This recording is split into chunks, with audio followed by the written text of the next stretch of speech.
चलो शाबाश, बताओ आप किस तरह से गए थे वहां पे, कौन लेकर गया था? किसी से भी डरने की जरूरत नहीं है, मैं हूं ना आपके पास। मुझे बताएं कौन लेकर गया था? वो खड़ूस अंकल, उन्होंने बंद किया था ना आपको, वो लेकर गए थे ना आपको, है ना? वहाँ पे मुझे कोई भी लेके नहीं गया था फेरी, मैं जहरी के पीछे भागा था। फिर वो वहाँ पे अंकल थे, उन्होंने दरवाजा बंद कर दिया। बस हो गई तसल्ली तुम्हारी बिला वजह उस भले इंसान की ना? तो अरे बेटा आप आइए।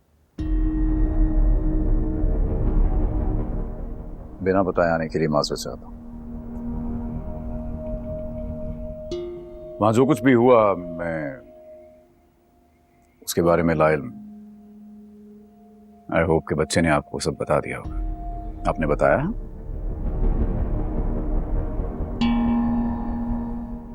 आपको नहीं लगता कि आपने वहां जो कुछ भी कहा मुझसे वो गलत था? और उसके लिए आपको मुझसे माफी मांगनी चाहिए।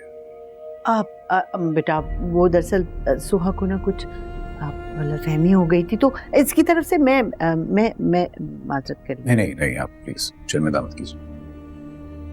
मैं बस आप लोगों को एक डिनर के लिए इनवाइट करने आया था। आज रात का खाना आप हमारे साथ खाइए। मेरी फैमिली आपको देखकर बहुत खुश होगी। एक छोटी बहन है तो मेरे साथ रहती है, एक बड़ी बहन है जिनकी शादी हो गई है, वो भी आएंगी।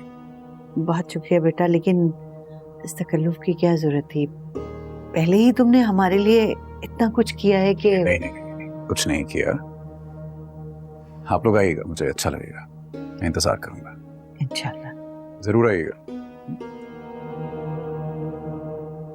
क्या हो गया आपको? सोहा खुदा के वास्ते। यार अम्मी, क्यों जाना है बिला वजह रिश्तेदारियां? पता है मुझे, तुम माँ खुद से गए थे कि समझाओ ना उसे, बताओ दिल में बसे हो यही तो डर है। अगर तुम्हें कुछ हो जाएगा तो मेरा क्या होगा? एग्जैक्टली, इसीलिए कहता हूँ मेरी कदर किया कर। कभी किसी दिन मेरी लाश तुम्हें सड़क किराने मिल गई ना तो पछताओगी। अल्लाह ना करे, कैसी बातें कर रहे हो? तुम मुझे डरा रहे हो। कल तुम्हारे भाई की गोली का निशाना बनते बनते बचाऊं मैं। क्या कह रहे हो फाहद? कल तुम्हारे भाई के गार्ड्स ने मुझे चारों तरफ से घेरा हुआ था, मुझे मारने लगा। अचानक से उसका इरादा तब्दील हो गया। या अल्लाह, गार्ड्स ने मुझे ऐसी जगह छोड़ा जहां ना बंदा ना बंदे की साथ। 2 किलोमीटर पैदल चलकर घर तक आया हूँ। यकीन मारो, टांगों में तो जान ही नहीं। बहुत थक गया हूँ मैं। यूनिवर्सिटी आने की भी हिम्मत नहीं थी, मगर तुमसे मिलने का चांस मैं कैसे मिस कर सकता हूँ? अरे क्या हो गया जिमल, तुम रो क्यों रही हो? तुम भी ये सोच रहे होगे ना कि मुझसे मोहब्बत करके तुम कितनी मुश्किल में फंस गए हो। मेरी जान, अब मोहब्बत की है तो आजमाइश से तो गुजरना ही होगा। क्या पैरों में बहुत दर्द हो रहा है? बहुत ज्यादा, लेकिन जब तुमने मुझे हाथ लगाया तो दर्द गायब हो गया। मजाक कर रहा हो यार। क्या कर रहे हो? मेरी झूठी है। कौन यार, जिंदगी जब एक साथ गुजारनी है तो फिर ये कॉफी क्या चीज है? अच्छा तुम पी लो।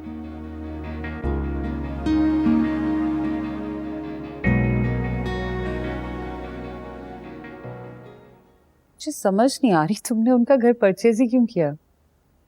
क्या करोगे? तुम नहीं समझोगे।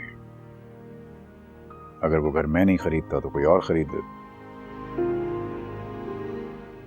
और फिर वो लोग हमेशा के लिए अपने घर से महरूम हो जाते। तो फिर वो घर उन्हें दो और कहो जाके रहे वहां पे।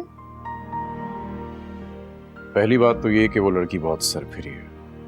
मैं उसे घर वापस करूंगा और वो जाने क्या क्या सोचने बैठ जाएगी, ओवर थिंकिंग करेगी। ये भी मुमकिन है घबरा कर कहीं भाग जाए, जो कि मैं नहीं चाहता। दूसरी बात ये कि उनका घर अगर लौटा भी दिया जाए तो उनके मसाइल तो जो के त्यों ही रहेंगे ना, वो तो हल नहीं होंगे। बेहतर है मेरे सामने रहें, इस घर में रहें, ताकि मैं उनके मसाइल से वाकिफ रह सकूं, उन्हें हल करने की हर मुमकिन कोशिश कर सकूं। तुम जानती है वो माँ जिसका बेटा मेरी वजह से मर गया, जब वो मुझे बेटा कहती है और मुझे दुआएं देती है, तो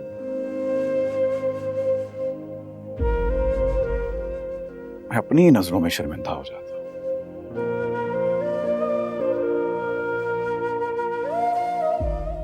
उनका बेटा जिंदा होता तो ये हालात नहीं होते। और उस लड़की का क्या करोगे जो किसी तौर तुम्हारा एहसान मानने को तैयार नहीं है? एहसान जताकर दाद वसूल करने वालों में से नहीं हूं, ये बात तुम जानती हो। शौहर मरा है उस लड़की का, मुझसे नहीं, हालात से नाराज है। लेकिन फिर भी मैं तुम्हें यही कहूंगी कि वापस कर दो उनका घर। अगर मैं उन्हें उनका घर लौटा भी दूंगा ना, तो वो एक नए कर्ज तले दब जाएंगे। कॉल उस लड़की के वो मेरा कोई एहसान तो लेना चाहती नहीं है। तो जब उसे ये पता चलेगा कि ये घर मैंने खरीदा है और खरीद कर उसे दिया है, तो वो हर मुमकिन कोशिश करेगी वो कर्ज चुकाने की, जो कि मैं नहीं चाहता।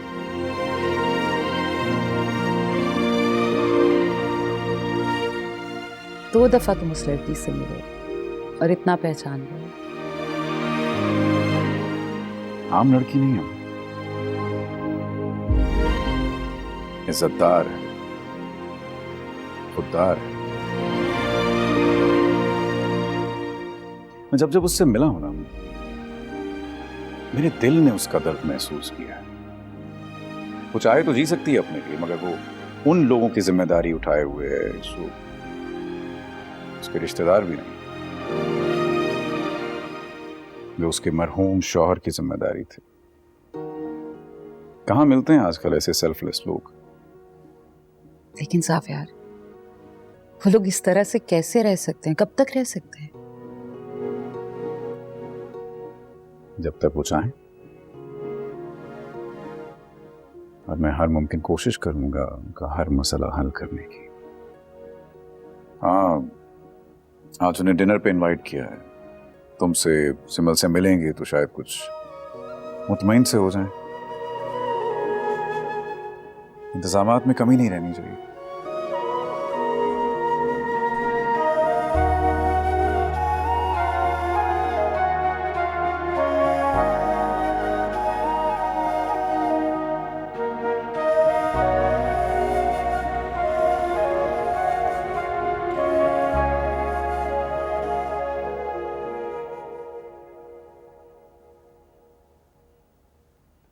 सोहा, अरे बेटा, तुम अभी तक तैयार नहीं हुई, जाना नहीं है क्या? उमर के साथ चली जाए आप, मैंने नहीं जाना। सोहा, उस बच्चे ने बहुत खुलूस से बुलाया, ना जाना बदतमीजी होगी। चलो छोड़ो इनको और तैयार हो जाओ। आप क्यों चाहती है मैं वहां जाऊं? इसलिए कि तुम उसकी नियत पे शक करती हो। बेटा, मुझे उसकी नियत पे कोई शक नहीं है, मैं बिल्कुल मुतमईन हूं। अगर वो बुरा इंसान होता ना, तो वो हमें यहां ना लेके आता, कहीं और लेके जाता। जब तक तुम उसकी फैमिली से मिलोगी नहीं, बैठोगी नहीं दरमियान में, तुम्हारी राय उसके बारे में नहीं बदलेगी। तो मैंने भी दुनिया देखी है। तुम्हारे इतने बदअखलाक रवैये के बावजूद वो इतने अदब और अखलाक से मिलता है, उसके खानदानी होने की दलील। अच्छा चलो, उसके बुलाने पे ना सही, मेरी बात का तो मान रख सकती हो ना?